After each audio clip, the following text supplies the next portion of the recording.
Have you ever found yourself sitting in a classroom, eyes subtly following someone who holds authority over you, someone who seems untouchable yet magnetic?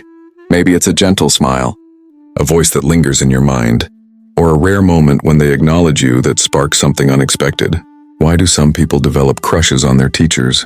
Figures who are meant to guide, instruct, and correct, but who somehow occupy a strange, intimate corner in the psyche?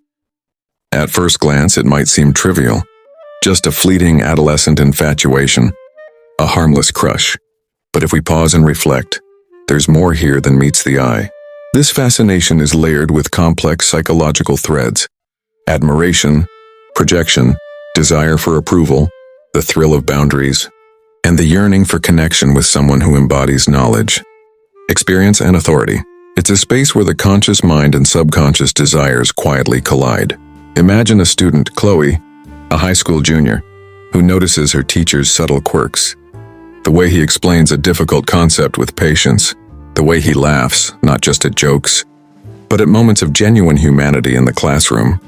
Chloe might find herself daydreaming during lessons, not about rebellion or freedom, but about a quiet conversation after class, an acknowledgement that she exists beyond the seat she occupies.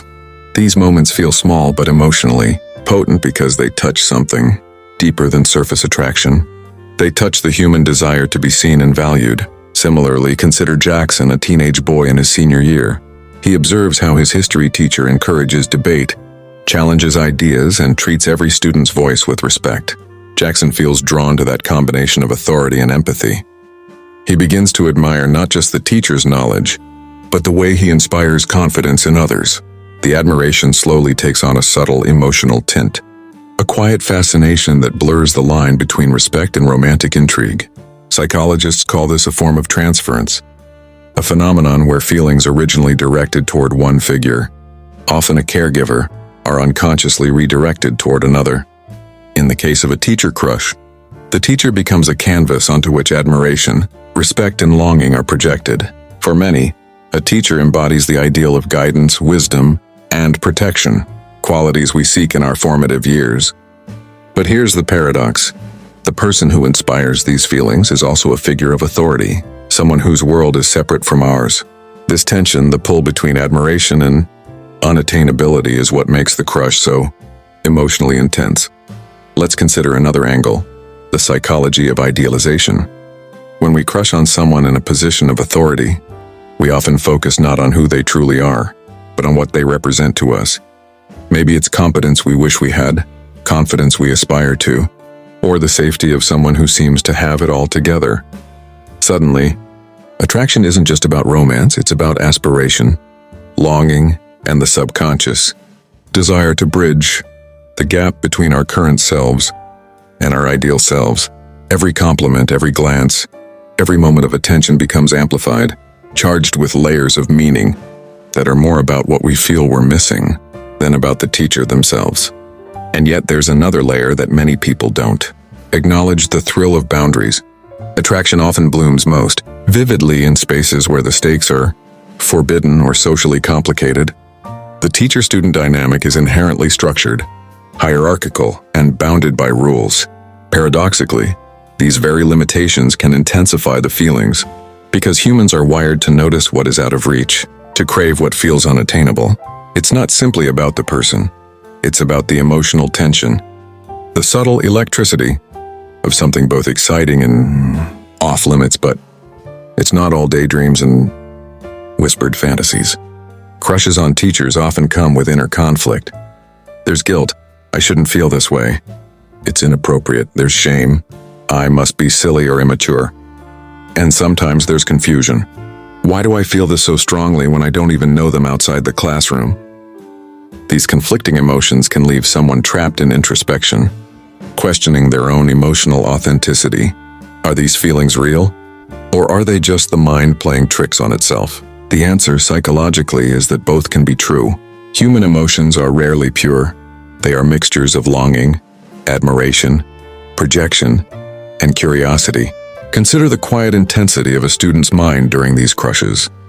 Chloe may linger at the end of class to ask questions, crafting notes in a careful, attentive hand. Jackson might rehearse hypothetical conversations in his head, analyzing every subtle gesture of the teacher. These moments are not just admiration, they are attempts to connect, to find a bridge across the emotional and social distance that separates teacher from student.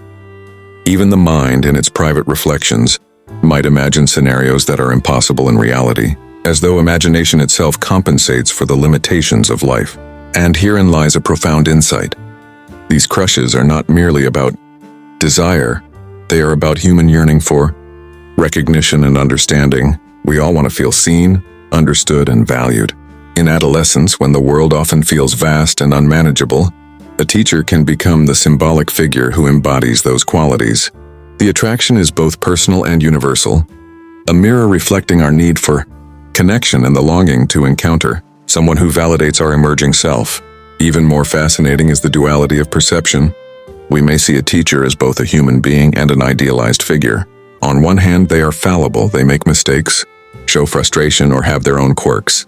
On the other hand, we elevate them in our minds, attributing wisdom, charm, and authority to them.